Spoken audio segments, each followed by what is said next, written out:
ಮುಖಂಡರು ದೊಡ್ಡ ಸಂಖ್ಯೆಯಲ್ಲಿ ನಮ್ಮ ತಾಯಂದ್ರು ಕೂಡ ಆಗಮಿಸಿದ್ದಾರೆ.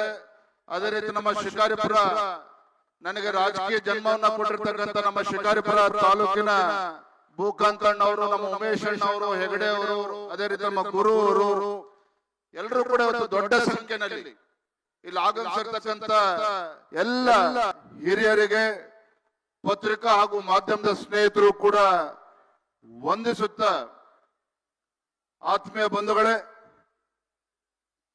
1974ರಲ್ಲಿ ಅರಸೀಕೆರೆನಲ್ಲಿ ಪ್ರಾರಂಭವಾಗಿರುವಂತಹ ಶ್ರೀ ಗುರು ಸಿದ್ದರಾಮೇಶ್ವರ ಜಯಂತ್ಯೋತ್ಸವ 2008ರಲ್ಲಿ ನನ್ನ ಸ್ವಕ್ಷೇತ್ರ ಪೂಜ್ಯ ತಂದೆಯವರು ಸನ್ಮಾನ್ಯ BS ಯಡಿಯೂರಪ್ಪನವರ ನೇತೃತ್ವದಲ್ಲಿ ಶಿಕಾರಿಪುರದಲ್ಲಿ 2008ರಲ್ಲಿ ನಡೆದಿರ್ತಕ್ಕಂಥದ್ದನ್ನ ಈ ಸಂದರ್ಭದಲ್ಲಿ ಸ್ಮರಿಸುತ್ತಾ, ಇವತ್ತು ನನ್ನ ಸೌಭಾಗ್ಯ 2025ರ ಈ ಒಂದು ಜಯಂತ್ಯೋತ್ಸವ ಹೊಳಲ್ಕೆರೆನಲ್ಲಿ ಇಷ್ಟೊಂದು ಅದ್ದೂರಿಯಾಗಿ ಈ ಒಂದು ಜಯಂತ್ಯೋತ್ಸವ ನಡೀತಾ ಇರ್ತಕ್ಕಂಥ ಸಂದರ್ಭದಲ್ಲಿ ನಾನಿವತ್ತು ಉದ್ಘಾಟನೆ ಮಾಡಿರ್ತಕ್ಕಂಥದ್ದು ನನ್ನ ಪೂರ್ವ ಜನ್ಮದ ಪುಣ್ಯ ಅಂತ ಹೇಳಿ ನಾನು ಈ ಸಂದರ್ಭದಲ್ಲಿ ಭಾವಿಸ್ತೇನೆ. ಆತ್ಮೀಯ ಬಂಧುಗಳೇ, ಬಸವಣ್ಣನೇ ತಾಯಿ, ಬಸವಣ್ಣನೇ ತಂದೆ, ಬಸವಣ್ಣನೇ ಪರಮ ಬಂಧುವೆನಗೆ,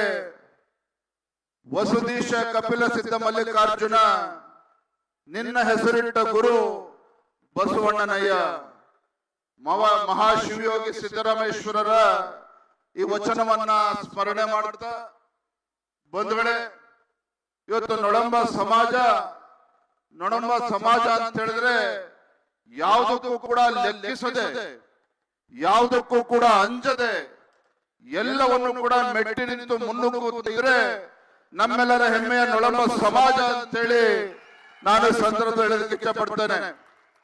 ಇವತ್ತು ನೊಳಂಬ ಸಮಾಜ ಇತಿಹಾಸ ನಮಗೆಲ್ಲ ಗೊತ್ತಿರುವಂತದ್ದು. ಇವತ್ತು ನೊಳಂಬ ಸಮಾಜ ನಾಡು ಕೊಟ್ಟುವಂತ ನಿಟ್ಟಿನಲ್ಲಿ ಇವತ್ತು ಯಾವತ್ತೂ ಕೂಡ ದಾಪಗಾಲ ಹಾಕಿರುವಂತದ್ದು. ನೊಳಂಬ ಸಮಾಜ ಈ ನಾಡಿನಲ್ಲಿ ಆಡಳಿತವನ್ನು ಕೂಡ ನಡೆಸಿರ್ತಕ್ಕಂಥ ಒಂದು ಅನುಭವ ಕೂಡ ಇವತ್ತು ನಮ್ಮ ಸಮಾಜಕ್ಕೆ ಇರ್ತಕ್ಕಂಥದ್ದು ನಾವೆಲ್ಲರೂ ಕೂಡ ಹೆಮ್ಮೆ ಪಡುವಂತ ವಿಚಾರ ಅನ್ನೋದನ್ನ ಈ ಸಂದರ್ಭ ಹೇಳಲಿಕ್ಕೆ ಇಚ್ಛೆ ಪಡ್ತೇನೆ. ಇವತ್ತು ನಮ್ಮ ಸಮಾಜ ತನ್ನನ್ನ ತಾನು ಸಮರ್ಪಣೆ ಮಾಡಿಕೊಂಡು ಎಲ್ಲಾ ಸಮಾಜಗಳಿಗೂ ಕೂಡ ಒಂದು ಭದ್ರ ಬುನಾದಿಯನ್ನು ಹಾಕಿರುವಂತ ಒಂದು ಇತಿಹಾಸ ಯಾವ್ದಾರ ಸಮಾಜಕ್ಕಿದ್ರೆ ಅದು ನಮ್ಮ ಹೆಮ್ಮೆಯ ನೊಳಂಬ ಸಮಾಜಕ್ಕಿದೆ ಅನ್ನುವುದನ್ನ ಈ ಸಂದರ್ಭ ನಾವೆಲ್ಲರೂ ಕೂಡ ಇವತ್ತು ಹೇಳಬೇಕಾಗ್ತದೆ. ಆತ್ಮೀಯ ಬಂಧುಗಳೇ, ಗುರು ಸಿದ್ದರಾಮೇಶ್ವರರ ಆಶೀರ್ವಾದದಿಂದ ಯಾವ ರೀತಿ ನೊಳಂಬ ರಾಜರು ಈ ನಾಡಿನಲ್ಲಿ ಈ ನಾಡನ್ನ ಕಟ್ತಕ್ಕಂಥ ನಿಟ್ಟಿನಲ್ಲಿ ಯಾವ ರೀತಿ ಸೇವೆಯನ್ನು ಸಲ್ಲಿಸಿದ್ದಾರೆ ಅನ್ನೋದನ್ನ ಇವತ್ತೆಲ್ಲರೂ ಕೂಡ ಹಿರಿಯರು ಇವತ್ತು ನೆನಪು ಮಾಡ್ಕೊಳ್ಳುವಂತ ಕೆಲಸ ಮಾಡಿದ್ದಾರೆ.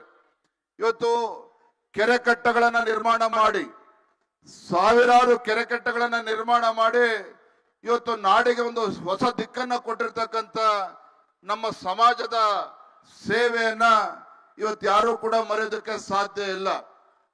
12ನೇ ಶತಮಾನದಲ್ಲಿ ಅಣ್ಣ ಬಸವಣ್ಣನವರು ಅಲ್ಲಮ್ಮ ಪ್ರಭುಗಳ ಒಂದು ಸರಿಸಮಾನವಾಗಿ ಇವತ್ತು ಚನ್ನ ಬಸವಣ್ಣನವರ ಸಾಲಿನಲ್ಲಿ ಮಿಂಚಿನಂತೆ ಸಂಚಾರ ಮಾಡಿ ಇವತ್ತು ಬಂದವರೇ ಶಿವಯೋಗಿ ಸಿದ್ದರಾಮೇಶ್ವರರು ಅನ್ನುವುದು ನಮಗೆಲ್ಲ ತಿಳಿದಿರುವಂತಹ ವಿಚಾರ. ನಾನು ಈ ಸಂದರ್ಭದಲ್ಲಿ ಹೇಳುವಂತದ್ದು ಇಷ್ಟೇನೆ, ಇವತ್ತು ನೊಳಂಬ ಸಮಾಜ ಕಟ್ಟುವಂತ ಕೆಲಸ ಮಾಡಿದ್ದಾರೆ ವಿನಃ ಯಾವತ್ತೂ ಕೂಡ ಸಮಾಜದಲ್ಲಿ ಒಡಕನ್ನ ನಿರ್ಮಾಣವಂತ ನಿಟ್ಟಲ್ಲಿ ಯಾವತ್ತೂ ಕೂಡ ನಮ್ಮ ಸಮಾಜ ಹೆಜ್ಜೆ ಹಾಕಿಲ್ಲ. ಆದ್ರೆ ದುರಂತ ಏನಪ್ಪಾ ಅಂತ ಹೇಳಿದ್ರೆ, ಕೆಲವು ರಾಜಕೀಯ ಶಕ್ತಿಗಳು ತನ್ನ ರಾಜಕೀಯ ಬೇಯಿಸ್ಕೊಳ್ತಕ್ಕಂಥ ನಿಟ್ಟಿನಲ್ಲಿ ಇವತ್ತು ನಮ್ಮ ನೊಳಂಬ ಸಮಾಜವನ್ನ ಅಷ್ಟೊಂದು ಕಾಲಘಟ್ಟದಲ್ಲಿ ನಾವೆಲ್ಲರೂ ಕೂಡ ಇದ್ದೇವೆ ಅನ್ನೋದನ್ನ ನಾವ್ಯಾರು ಕೂಡ ಇವತ್ತು ಮರಿಬಾರದು. ಇವತ್ತು ನಮ್ಮ ಸಮಾಜ ಬೇಡುವಂತ ಸಮಾಜ ಅಲ್ಲ, ನೊಳಂಬ ಸಮಾಜ ಬೇಡುವಂತ ಸಮಾಜ ಅಲ್ಲ, ಸಮಾಜಕ್ಕೆ ಕೊಡುಗೆಯನ್ನು ಕೊಡ್ತಕ್ಕಂಥ ಸಮಾಜ ನಮ್ಮ ನೊಳಂಬ ಸಮಾಜ. ಇವತ್ತು ನಮ್ಮ ಸಮಾಜದಲ್ಲೂ ಕೂಡ ಇವತ್ತು ಬಡತನ ಇದೆ, ನಮ್ಮ ಸಮಾಜದಲ್ಲೂ ಕೂಡ ಇವತ್ತು ಬೇರೆ ಬೇರೆ ವಿಚಾರಗಳಲ್ಲಿ ವಂಚಿತರಾಗಿ ನಮ್ಮ ಯುವ ಜನತೆಗೆ ಇವತ್ತು ಅನ್ಯಾಯ ಆಗ್ತಾ ಇರ್ತಕ್ಕಂಥದ್ದನ್ನು ಕೂಡ ನಾವು ನೋಡ್ತಾ ಇದ್ದೇವೆ. ಹಾಗಾಗಿ ವೇದಿಕೆ ಮೇಲಿರ್ತಕ್ಕಂಥ ನಮ್ಮ ಎಲ್ಲ ರಾಜಕೀಯ ಗಣ್ಯರಿಗೆ ನಾನು ಈ ಸಂದರ್ಭದಲ್ಲಿ ಕಿವಿ ಮಾತನ್ನು ಹೇಳೋದಕ್ಕೆ ಇಚ್ಛಪಡ್ತೇನೆ. ಮೊದಲನೇದಾಗಿ ನಮ್ಮ ಸಮಾಜಕ್ಕೆ ನ್ಯಾಯ ಕೊಡುವಂತ ಕೆಲಸ ಇತ್ತು, ನಾವು ನೀವೆಲ್ಲರೂ ಸೇರಿ ಇವತ್ತು ಮಾಡಬೇಕಾಗಿದೆ. ನಮ್ಮ ಸಮಾಜದಲ್ಲಿರ್ತಕ್ಕಂಥ ಯುವ ಜನತೆಗೆ ಒಂದು ದಿಕ್ಕನ್ನು ತೋರಿಸ್ತಕ್ಕಂಥ ಕೆಲಸವನ್ನ ನಾವು ಮಾಡಿದಾಗ ಮಾತ್ರ ಇವತ್ತು ನಮ್ಮ ಸಮಾಜವು ಕೂಡ ನಮ್ಮನ್ನು ಒಪ್ಕೊಳ್ತಕ್ಕಂಥದ್ದು, ಅಪ್ಪಕೊಳ್ತಕ್ಕಂಥದ್ದು. ಕೇವಲ ಈ ರೀತಿ ವೇದಿಕೆಗಳಲ್ಲಿ